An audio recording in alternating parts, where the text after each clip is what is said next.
Hello everyone, welcome back to another video. Today we're going to be talking about Azur Lane The Animation. Now first and foremost, I do not play the game anymore. I have quit the game. I have evacuated from the game, and if you're telling me, oh, you're gonna come back.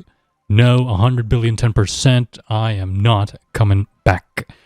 And I could tell you all the details about it, but it's gonna be probably a 5-hour long essay. Probably a Bible length of some sort. Alright, let's get on to the anime show. First and foremost, yes, it is from the game, but the story is somewhat of a twist itself, since the game is kind of like inspired by the real-life events, and most of this is kind of inspired by the real-life events, I guess. First episode story seems fairly interesting. Got the good guys as the Azur Lane, the bad guys as the Sirens, the mostly the Japanese ships, and in the future the Iron Blood ships or the German ships.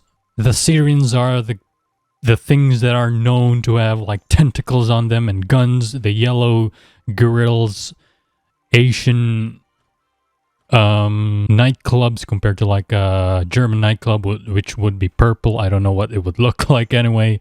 I'm just throwing it out there. So yeah, they have tentacles, and I'm guessing anyone who is in the Siren side really love that kind of stuff. Oh yeah, story, right? We're talking about story. Yup. I thinking it's a mix between an original and the Pearl Harbor.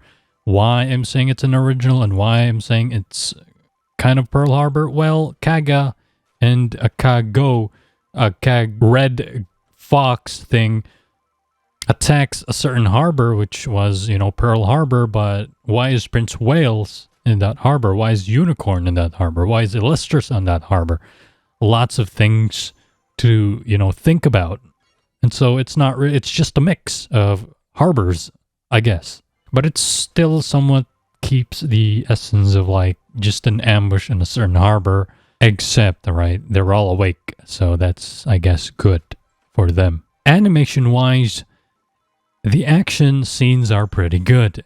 Enjoyable, pretty fun, pretty epic, as the millennials would say nowadays, and just immersive. When there is no action at all, it's left to be desired because it looks like ships T-posing on still water. Of course, the focus on the show was like a carrier, a cruiser, and some more carriers, and the enemy carriers, and a CGI fox. And speaking about CGI, there are also CGIs, except it's kind of like they're trying to blend it as much as possible, since some scenes are just too hard to just hand draw, and I can understand that. The CGIs are really not that bad, I'll be honest with you. People say, oh, these are bad, these are, you know, certain spots and stuff. I think it's pretty alright, it's pretty decent for its use case. The time where Cleveland was running to get her quote and coming out of the door was one of the best things I think I've seen on that animation sequence. Now, of course, when I say best thing, the transformation is also one of the best things as well, since it's like, I didn't expect it, and it was really surprising, especially when they took out the real ship. The real ship's still there, it's still present, you can still see the real ship compared to a certain counterpart of a game, which only has the girls. So, you know, that's really nice. It's a nice touch, adding the real ships, and then turning into wisdom cubes, I think, and then into their gear, their kit, their rig. Oh, how could I ever forget? Sound hecking design. That's right, the sound design is pretty absolutely good. Pretty nice, pretty enjoyable to the ears, pretty juicy. Ooh, you get that beefy boom, boom, boom, pop, pop, pop, so on and so forth. Yeah, that's this is just an insert. Yeah, hope you enjoy that.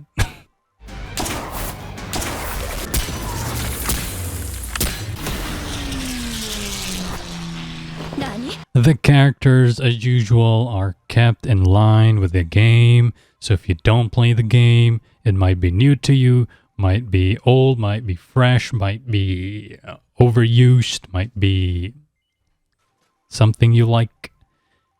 Personally, I really like Cleveland's voice, Cleveland's personality overall. I don't think we see that a lot of times in these animated sequences.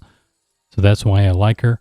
Overall, it's just a really, really fun show that is coming from a retired Navy veteran from the game. Of course, I'm not a real Navy veteran, but in quotations, virtual Navy veteran. It's really fun. It's enjoyable.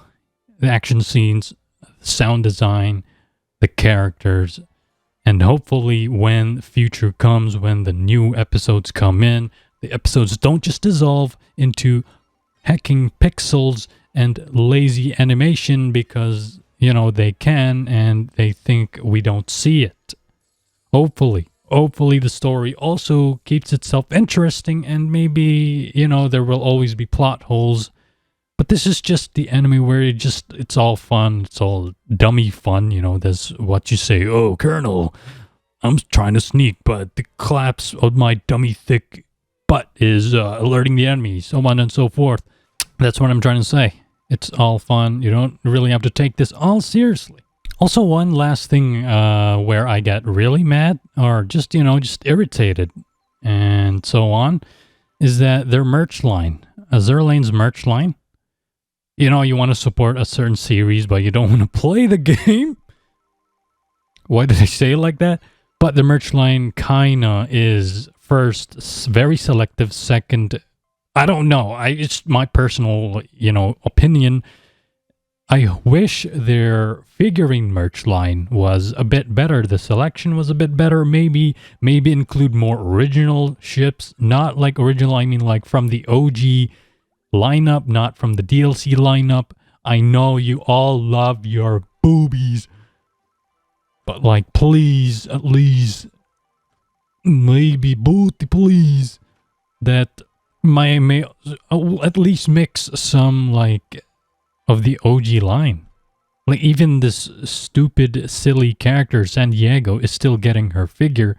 Meanwhile, these other big booby characters are already getting their own prototype as early as now.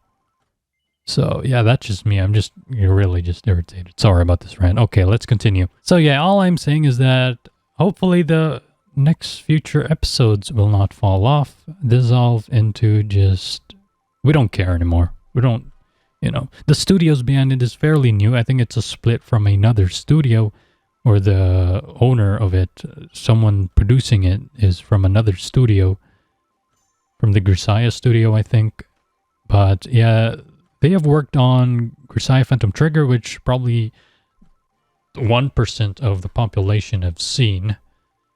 It's because it's behind a Steam paywall of $26, $20, somewhere like that. Understandable, because since it's like indie. But, oh well, I guess. Anyways, that is all I think about the anime. Might have to do more in the future, but we'll have to see. Thank you all so much for watching. As always, have a nice day, and a good heckin' one. Enjoy. Hope you enjoyed the show as well. If you want to discuss more in the comment section, probably not. Maybe.